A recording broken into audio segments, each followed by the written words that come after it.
नाशिकच्या पवित्र पंचवटी परिसरात गुरुवार दिनांक 16 जुलै 2024 रोजी सकाळी 10 वाजता श्री पंचमुखी हनुमान मंदिरापासून श्री जगन्नाथ रथोत्सव सोहळ्याला भक्तिमय वातावरणात प्रारंभ झालाय। श्री जगन्नाथ रथयात्रा उत्सव समितीच्या वतीने उपस्थित मान्यवरांचे स्वागत करण्यात आले।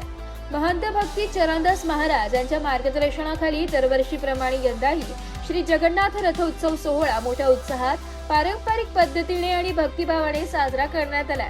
रथयात्रेत मोठ्या संख्येने भाविक सहभागी झाले होते। जय जगन्नाथाच्या जयघोषाने पंचवटी परिसर दुमदुम गेला।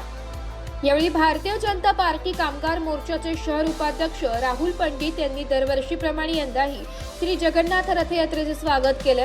त्यांनी रथयात्रेत सहभागी झालेल्या भाविकांचे स्वागत करत प्रसादाचे वाटप केले। त्यांच्या या सेवाभावी उपक्रमाचे उपस्थित भाविकांनी कौतुक केले। धार्मिक श्रद्धा, सामाजिक ऐक्य आणि भारतीय संस्कृतीची परंपरा जपणारा हा श्री जगन्नाथ रथोत्सव सोहळा पंचवटीतील भाविकांसाठी नेहमीप्रमाणेच भक्तिमय आणि उत्साहपूर्ण ठरला आहे। नमस्कार, मी राहुल पंडित, भारतीय जनता पार्टी कामगार मोर्चा शहर उपाध्यक्ष। श्री जगन्नाथ रथ यात्रा याचं आपण दरवर्षीप्रमाणे स्वागत करतो। याही वर्षी आपण जगन्नाथ रथाचं स्वागत करतो आहे।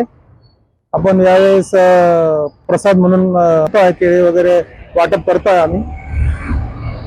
तर या वर्षीप्रमाणे आपण यात्रेचं स्वागत करतो आहे। यात्रेबद्दल नाशिककरांनी जो स्फूर्त प्रतिसाद दाखवला आहे त्याबद्दल खूप खूप धन्यवाद। भारतीय जनता पार्टी कामगार मोर्चाचे शहर उपाध्यक्ष श्री राहुल पंडित हे नेहमी जगन्नाथ यात्रेमध्ये जे काही भाविक लोक येतात त्यांना थोडेफार त्यांच्या वतीने जे काही मदत असते ते करत असतात प्रसाद वाटप संदर्भात। आणि कामगार मोर्चातर्फे जे काही भक्तजन येतात त्यांना योग्य तो प्रसाद वाटप केले जाते।